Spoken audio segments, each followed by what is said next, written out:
¿Qué tal, compañeros? Nosotros somos los osciloscopios. Vamos a presentar la unidad 1 de la materia de electrónica analógica, que es materiales semiconductores. Comenzaremos con el tema 1.1, que son aspectos históricos de la electrónica. El mundo actual de la electrónica ha hecho grandes avances en varias áreas como la atención médica, el diagnóstico médico, los automóviles, las industrias, los proyectos de electrónica, etc. Por lo tanto, es necesario conocer el pasado y conocer la breve historia de la electrónica. Realmente la electrónica comenzó con la invención del diodo de vacío por Fleming en 1897. Tanto como Forest implementó el diodo de vacío para amplificar las señales electrónicas, dando paso a la era del transistor que comenzó en la unión de 1948. De igual manera comenzó con el uso de materiales semiconductores de germanio y silicio. Por lo tanto, es necesario conocer algunos personajes históricos, tales personajes como Charles Coulomb, que experimentó con la resistencia mecánica y desarrolló la ley de Coulomb. Gracias a él, esa ley es conocida actualmente. Tales también igualmente como Simon Ohm, que gracias a él descubrió algunos conductores funcionaban en comparación de otros. De igual manera descubrió la ley de Ohm en 1827. También nos encontramos con alguien muy importante que es Faraday, que demostró la inducción electromagnética en 1831, dando el principio básico del funcionamiento de los generadores. De igual manera encontramos a Nikola Tesla, del cual personalmente debo decir que soy muy fan debido a todos los inventos que se le atribuyen a él, que tienen que ver con corriente alterna, como la bobina de Tesla, que fue inventada para equipos electrónicos, televisores, aparatos de radio, etcétera, grandes inventos. Ahora, si lo vemos más dirigido a la física, nos encontramos con Kirchhoff, el cual era un físico alemán que desarrolló la ley de Kirchhoff, que permite el cálculo de los voltajes, corrientes y resistencia en las redes eléctricas. Ahora nos encontramos a Armstrong, que fue el inventor del oscilador electrónico y de la retroalimentación regenerativa. Ahora nos encontramos a Hertz, que fue la primera persona en demostrar el efecto fotoeléctrico. La unidad de frecuencia fue nombrado Hertz en su honorario. 1.2. Definición de electricidad y electrónica. Como tal, la electricidad es una forma de energía empleada para múltiples aplicaciones de la vida, que es aprovechada a través de elementos muy diversos. Por ejemplo, calentadores, resistencias, motores, que usan su energía y potencia para transformarla en otro tipo de energía, ya sea mecánica, calorífica, fotovoltaica, etc. Te sorprenderá mucho saber que el científico griego Tales de Mileto ya hizo las primeras observaciones sobre fenómenos eléctricos allá por el año de 600 a.C. Ahora, para todo esto, ¿qué es la electrónica? La electrónica es una variante de la física. A través de ella se obtiene o transforma información por medio de dispositivos que son capaces de aprovechar el flujo de corriente eléctrica. A ello le debemos muchos logros, como la automatización, el desarrollo tecnológico, etc. 1.3. Materiales semiconductores. ¿Qué son estos tipos de materiales? Bueno, estos tipos de materiales pueden comportarse como conductores eléctricos o como aislantes eléctricos, pero todo esto depende principalmente de sus condiciones de temperatura en la que se encuentran, o el tipo o el nivel de impurezas presentes en su estructura.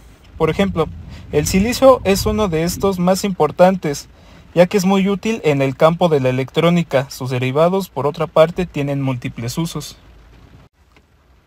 Características de los materiales semiconductores. Estos poseen varias características. Una de las principales es que son capaces de pasar de corriente en uno de sus dos sentidos con mayor facilidad, o su resistencia es variable, que está sujeto a cambios frecuentes o probables, y que también son sensibles a la luz y al calor, ya que a medida que aumenta su temperatura, la resistividad es menor, o sea, que menor dificultad a la conducción de electrones libres. Tipos de semiconductores. Semiconductor intrínseco. ¿Qué es este tipo de semiconductor? Bueno, es aquel que está formado por un solo tipo de átomo.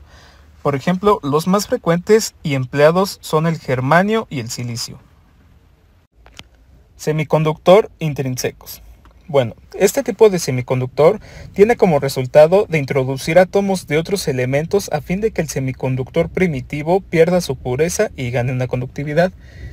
Esto tiene como resultado un proceso llamado impurificación que se conoce como dopaje.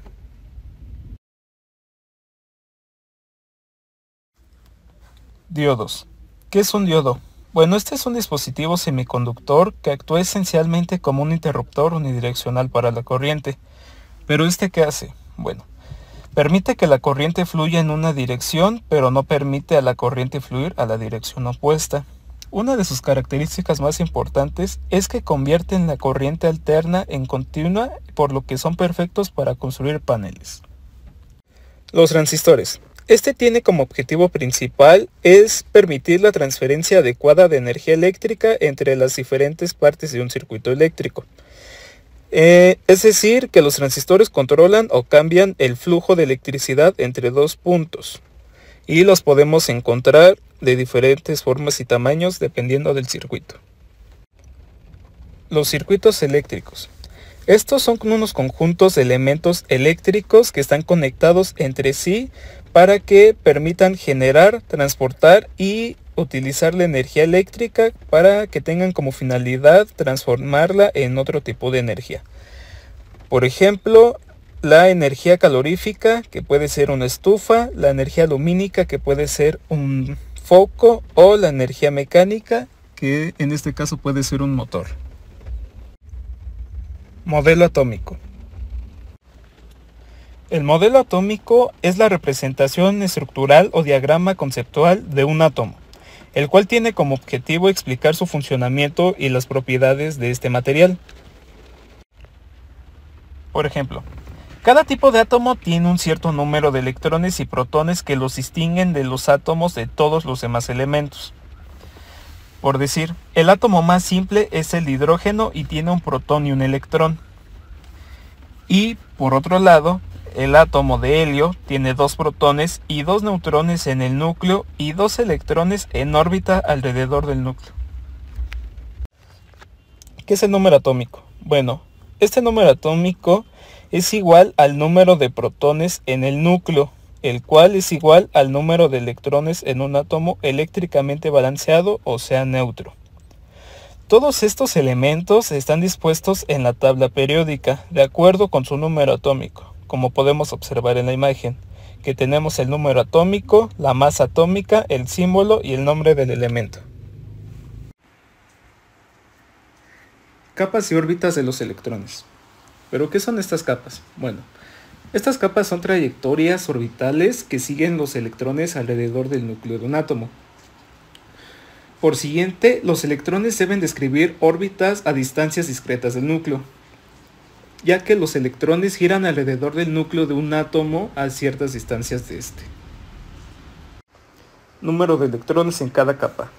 Bueno, para poder determinar estos electrones en cada capa es necesario seguir esta fórmula que se muestra, donde nos presenta que Ne es igual al número máximo de electrones, igual a 2 por n, que es el número de la capa, y se eleva al cuadrado. Como podemos ver en la imagen, la capa más interna que tiene es la número 1, la siguiente es la número 2, y así va consecutivamente. Bandas de energía. La capa de valencia de un átomo representa una banda de niveles de energía, como podemos ver en la imagen. Los electrones de valencia están confinados a dicha banda. Cuando un electrón tiene suficiente energía, puede abandonar la capa de valencia. Esto se conoce como banda de conducción. También tenemos una banda prohibida, que es la diferencia de banda de conducción y la banda de valencia. Nivel de energía de un aislante.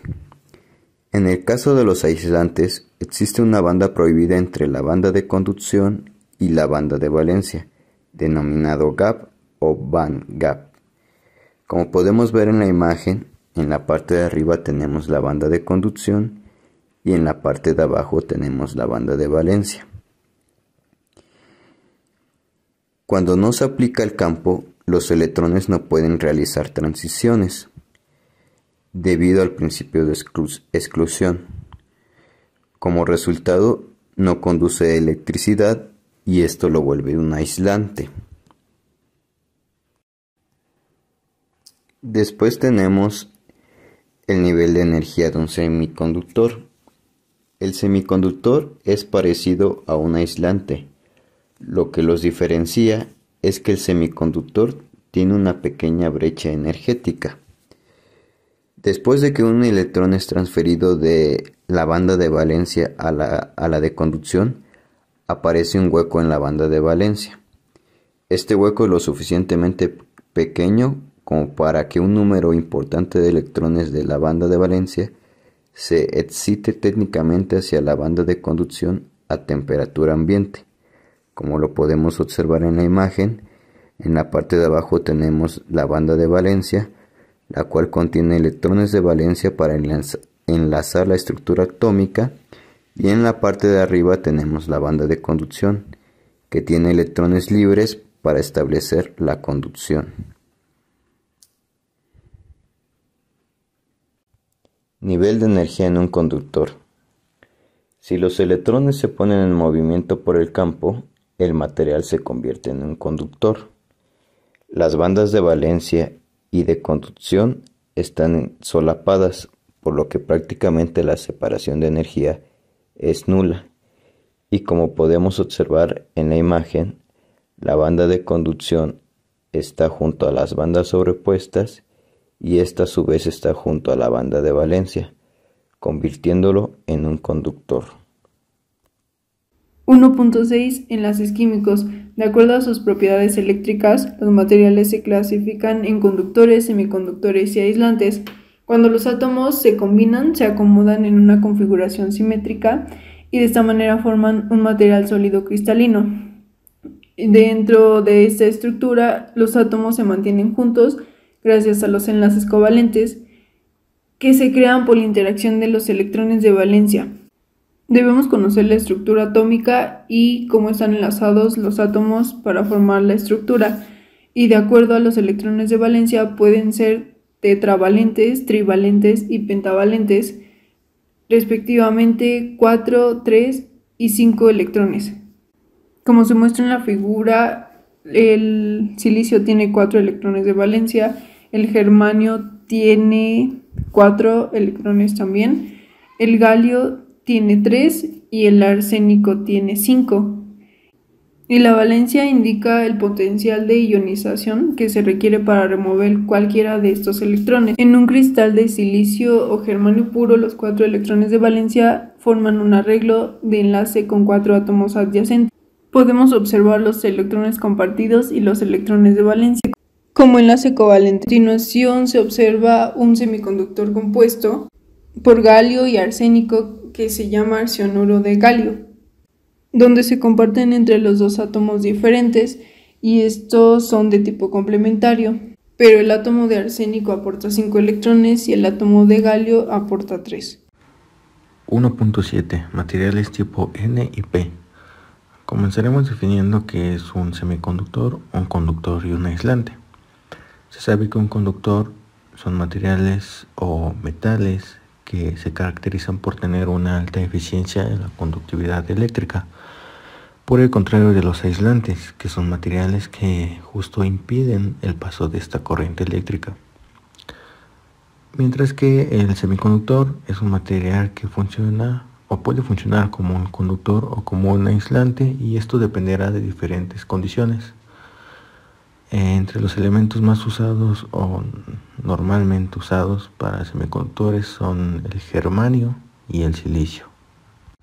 Anteriormente se llegó a mencionar un poco sobre las impurezas que llegan a agregarse a un material semiconductor modificado, y a esto lo podemos llamar como dopaje.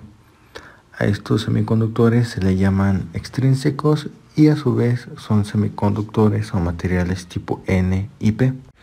El material tipo N, que N se refiere a negativo, si la impureza que se agrega permite dar un excedente de electrones, se formará un semiconductor con propiedades tipo N. Algunos materiales que permiten formar este excedente de electrones podrían ser el fósforo y el arsénico, ya que al tener 5 electrones de valencia y al formar los enlaces covalentes con el silicio o el germanio, que tienen 4 electrones, da como resultado un electrón sobrante, y este electrón dará la carga negativa. Por otro lado, el material tipo P se refiere a positivo.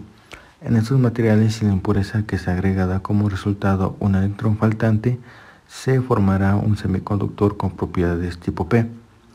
A la impureza que entra a formar los enlaces covalentes y que permite un faltante de electrones se le llama aceptadora. Y algunos materiales que pueden aceptar electrones pueden ser el boro y el aluminio, debido a que estos poseen únicamente 3 electrones de valencia, y al formar los enlaces covalentes con el silicio y el germanio, que tienen 4 electrones, da como resultado un electrón faltante, y este electrón faltante se le denomina hueco.